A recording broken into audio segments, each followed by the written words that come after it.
ایک آدمی تھا تو اس کی بیوی انتقال کر گئی اور اس نے طلاق دے دی. 10-11 سال کا اس کا بیٹا تھا. اس نے دوسری شادی کر لی. ایک دن اپنے بیٹے سے کہنے لگا, بیٹے وہ سگی اماں ٹھیک تھی یا یہ والی ٹھیک ہے؟ تو بیٹا کہنے لگا, ابا جی یہ ٹھیک ہے. وہ سگی امی جھوٹ بڑے بولتی تھی, سگی امی جھوٹ بڑے بولتی تھی, جھوٹی تھی, یہ سچی ہے. اس نے کہا, بیوقوف تیری ماں جھوٹی تھی. اس نے کہا, ابا بڑی. کہا کس طرح؟ کہنے لگا, ابا جی میں نا کبھی, آپ کو پتا میں شرارتی ہوں, کبھی میں شرارت کرتا تھا نا, کوئی برتن توڑ دیتا تھا تو میری سگی اماں مجھے تھپڑ مار کے باہر نکالتی تھی.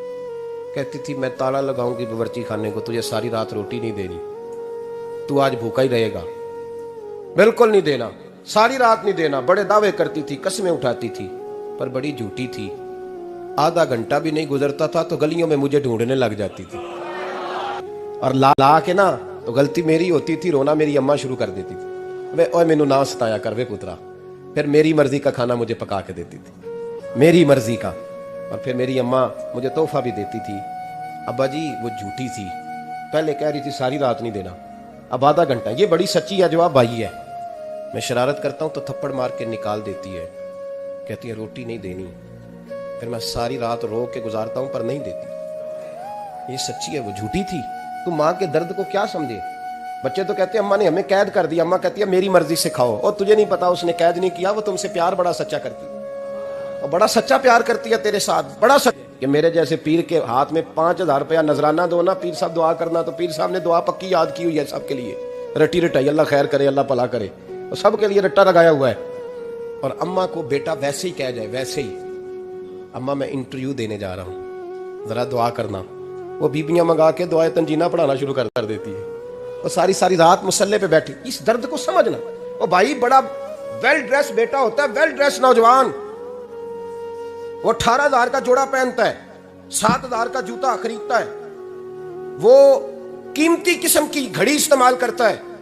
لیکن اسی بچے کے جب اپنے بچے ہوتے ہیں نا, تو بیوی کو کہتا ہے یہ لے 10,000 روپیہ, بچوں کے کپڑے خرید لے, میرے صحیح ہیں, ابھی کل ہی تو خریدے تھے. اور باپ, اور تو سمجھا ہی نہیں یار, 30 سال باپ نے جوانی ساری سعودی عرب کو دے دی, لیکن تیرا خیال رکھا. تو ماں باپ کے بارے میں, اور یہاں بچے حساب کرتے پھرتے ہیں, بھائی تو پچھلے مہینے بھی 5,000 دیتا سی, تسی پیسے ادا کر دے کی ہو. ماں باپ سے حساب کرتا ہے تو. ماں اور باپ یہ تو حسن ہے زندگی کا, یہ تو وقار ہے انسان کا. جب تک ماں باپ کا ہاتھ پکڑ کے چلو گے نا, رستے سیدھے رہیں گے. اور جس دن انگلی چھوڑ کے سڑک پہ نکلنا پڑا نا, سر چکرانے لگے گا.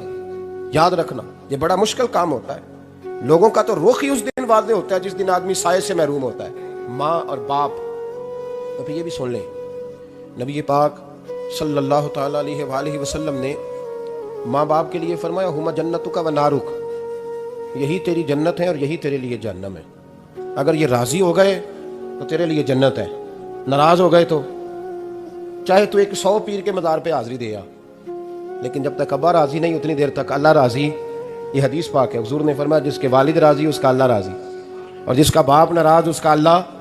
ہاں بے شک, اب یہ حدیث ہے نا, تو سارے ولی ایک طرف بیٹھ جائیں, کہیں یا اللہ بخش دے مرید کو, لیکن اگر ابا کہے یا اللہ نہ معاف کرنا, تو اللہ ان اولیاء کی نہیں مانتا, والد کی مانتا ہے. اس لیے بلے شاہ آسمانی اڈدیاں پڑھنا ہے, جیڑا گھر بیٹھا انہوں پڑھیا ہی نہیں. بھائی یاد رکھو, ماں باپ سے پیار کرو, ان کی خدمت کرو, ان کے پاس بیٹھا کرو, اور ماں باپ کو ٹائم دیں, وقت دیں, چند گھڑیاں ان کے پاس بیٹھیں. اب یقین کریں ابا جی سے آپ مشورہ کر لیں, صرف مشورہ, مرضی بے شک اپنی کریں, لیکن اس مشورے میں آپ کو اتنا سایہ ملے گا کہ زندگی میں کبھی ناکامی نہیں ہوگی. تو پھٹے پہ جو نلائق ہماری طرح کا بیٹھا ہے اس سے مشورہ لینا ہے.